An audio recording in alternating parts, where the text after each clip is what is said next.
Some of you may recall that in 1964, the U.S. Supreme Court ruled that all speech is protected except for hardcore pornography.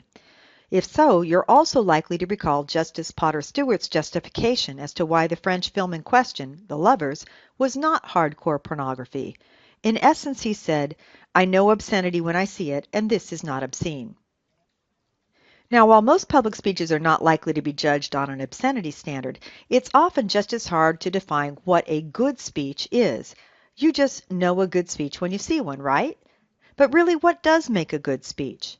If you pose this question to 10 different people, you'll likely come up with at least 30 different answers. By focusing on criteria that can be applied to a speech presentation, you may find yourself giving better speeches.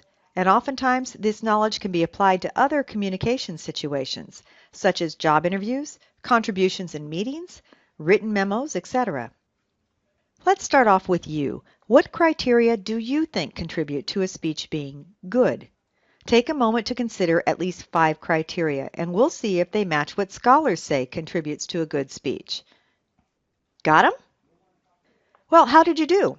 Do you have criteria related to speaker commitment, ethics, delivery, topic, audience-oriented, purpose, structure, substance or content, or language? Well, let's look at all 9 of these in more detail. First, what does speaker commitment mean? Very simply, the speaker who wants to do a good job and is willing to do the work and has taken the speaking assignment or the speaking opportunity seriously. The speaker is committed to doing a good presentation. Now, we expect the speaker to be knowledgeable, confident, and really want to be there. He or she is interested in the subject matter and really wants to communicate that message to us. Of course, this means preparing much sooner than the night before the scheduled presentation. Considerations for topic, approach, appropriate support, etc. often take place well in advance of actually writing and researching the speech. And of course, rehearsal and attention to speech delivery also take time. Now, before we move on, look at your list to see if you identified something related to speaker commitment as one of your criteria of a good speech. You'll see that this one single criterion, speaker commitment, is really an overarching one. A speaker who is committed to doing a good job, providing the audience with valuable and appropriate information, will almost automatically consider the other criteria. So now look at your list of criteria again to see if the other criteria you have listed actually do relate to this first one of speaker commitment. Let's move next to a consideration of ethics. Now, we won't get into an intense discussion of ethics here, but it is important to understand that when you are delivering a speech, you need to be concerned with ethical consequences. What is ethical or right or wrong will differ based upon audience and speaking context. Now, a speech is a tool. It provides a method of getting your message across to a particular audience, just as a hammer provides a method of connecting a nail to a surface. But a hammer can be used to both build a house and vandalize it. A speech is no different. It is a means to accomplish something good or not so good. A good speech should result in the audience benefiting from hearing it, or at the very least not being harmed by the speech. For example, in U.S. culture, it would be unethical to give a speech to a group of college students on how to pick a lock.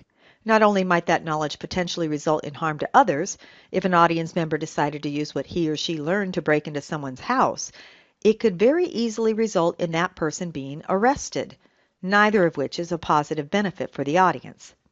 But ethics extend beyond topic selection and approach. It also means that the information included in the speech is accurate, meaning that the speaker's knowledge on the subject must be extensive. And the speaker should not intentionally omit information that obviously should be included. For example, you are delivering a sales presentation on weight loss supplements. You discover that one of the ingredients, bitter orange, causes high blood pressure and racing heart rate. Or at least that's what Dr. Peter Cohen of Harvard Medical School said on an April 2010 Dr. Oz show. Most people would consider it your ethical obligation to disclose that information at some point in your speech. Speakers should also acknowledge any biases that they may have. Say, for example, you're trying to persuade a school district to use full inclusion, which is the practice of educating children with disabilities in the same classroom as children without disabilities. If you have a child with physical or cognitive disabilities, it is your ethical obligation to disclose that information. By knowing this, we, the audience, will be better able to evaluate the information you provide. In fact, our assessment of your credibility may actually increase due to the fact that you appear upfront about your biases. Consider your list of criteria. Do you have anything related to ethics on that list? Whatever the message is, it needs to be delivered effectively. And this is the nonverbal part of a speech, the delivery.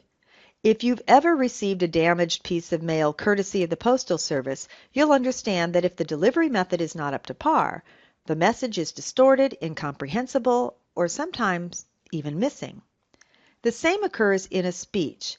Delivery is how the message gets from the speaker to the audience. If the audience distracts from the words, "we can't hear you, you have distracting gestures," or distracting clothing for that matter, then it interferes with our ability to receive and process that information. In a good speech, nonverbal delivery should not only not be distracting, but it should augment or enhance the verbal message, increasing the likelihood that we will find the speaker to be credible, likable, and comfortable with the topic, the occasion, and the audience. Nonverbal delivery means effective direct eye contact with limited reliance on notes, appropriate natural gestures, confident posture, clear and passionate voice, probably most of the criteria that you listed at the beginning of this video.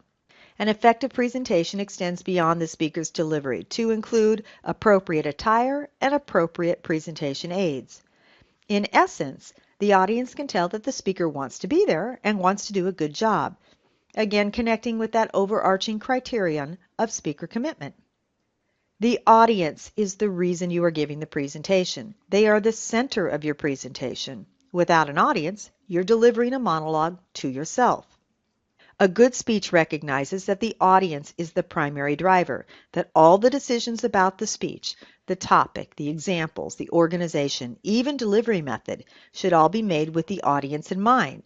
There is no such thing as a one-size-fits-all speech. So ask yourself, how can I hook my audience and keep them hooked throughout the speech? This means that you'll likely spend time brainstorming creative ways to keep your audience interested and make the speech memorable. Again, does your list include anything about a good speech being targeted to the audience? Let's turn next to the criterion of a well-chosen topic. Even if you aren't able to select your own topic, you can usually choose how you will approach it. Now, we've already addressed the importance of audience analysis, but consideration of the situation is also important. This includes the occasion and the purpose. What exactly are you trying to accomplish? Why are you here? Why is the audience here? A speech given at a workshop has a completely different purpose than a toast given at a wedding or a sales pitch at an oral interview. Time and place are also important to consider. How long should the presentation be? Where will you be speaking? What resources, like computer projection equipment, will you have access to? All of these and more will affect your approach to the topic. Regardless of the topic, remember that criterion of speaker commitment. The audience should believe that the speaker is knowledgeable about the topic and committed to doing a good job. Again, check your list. Do you have anything related to speech topic? While purpose was mentioned earlier, it deserves more discussion. If you've ever listened to a speech that seems to wander and you ask yourself what the point of the presentation is, you'll understand the importance of this criterion. First, let's focus on the general purpose of a speech, usually something like to inform, to persuade, to inspire, to entertain, etc. It is the overall intent of the information in the speech. That is different than the specific purpose, which is the point or the intention of the speech. If you told a friend that you were going to give an informative speech, your friend would probably ask you to be more specific. To inform about what? To inform my audience how to change a flat tire. One way to think about a speech is that the speaker is making an argument, even if the speech is primarily informative. Say, for example, you're teaching an audience how to change a flat tire. You are likely trying to communicate that it is a simple procedure that anyone can do with the right knowledge and equipment. In that case, all of your speech would be supporting that argument. Another term for this might be thesis statement or central idea, a sentence that makes a claim about the speech topic and how it will be developed. It does not simply announce the topic, it says something about the topic. It's easy to change a flat tire when you have the knowledge and equipment. With that in mind, a good speech begins with the end in mind, and the speaker is continually focusing on supporting that argument. This includes how the presentation is designed and presented or delivered. Does your initial list of criteria include something related to a clear sense of purpose? Once you understand your argument, you'll need to structure or organize your presentation so that it fits the speech purpose, the occasion, and the audience. Every speech should have a beginning, a middle, and an end, even if it is a toast, a joke, or a story. In a formal speech, the beginning is called an introduction, the way to get your audience into the speech. The middle is the body of your speech, which is usually subdivided into 2 to 5 main points. And the end is the conclusion, summing up your thesis and conveying a sense of finality. And don't forget connectives. They help us follow the speech. Connectives include a preview statement, usually placed at the end of the introduction, that gives us a roadmap, usually specific to the main points of the speech, such as you'll need to have the proper tools as well as the know-how to easily change a flat tire. A summary is the flip side of the preview, usually the first part of your conclusion that reminds your audience what you just covered, such as, now that you know the proper tools and the simple procedure to change a flat tire. And transitions help us understand how the main points connect to each other, alerting us to a change of topic, such as, so now that you have the right tools, the next step is to follow the correct procedure. Do any of your criteria relate to structure or organization? And of course, once you have the structure, you need to fill it in with substance or content. After all, that's what the speaker is here for, is to provide content. A good speech utilizes a variety of support, such as testimony, statistics, examples, illustrations, explanations. Using just one type of support repeatedly, say statistics, is boring. Examples should be vivid and specific. They really bring the speech to life. Rather than just talking in generalities about how things could go wrong with changing a flat tire, give an example of the time you changed a tire and forgot to tighten the lug nuts, and the ensuing disaster. Think about the guidelines for using support in terms of relevance to the topic and audience, recency of evidence, qualifications of the source of the evidence, etc. Perhaps you had something on your list related to speech content or substance. Using language skillfully means that the language used in a speech should be appropriate to the audience and the occasion. A speech of tribute will use different language than a status report in a business meeting. Similarly, if you are speaking to a group of college students, you would likely use different language than if you were speaking at a city council meeting. In any case, a speech should be more formal and structured than conversation. Think about the words leaving your mouth. The language you use should be vivid and specific. Avoid words like stuff, for example. A bad situation could be reworded as a confluence of errors and circumstances, much more descriptive and memorable, creating a word picture. Now check your list again to see if something related to language was one of your criteria for a good speech. Processing time.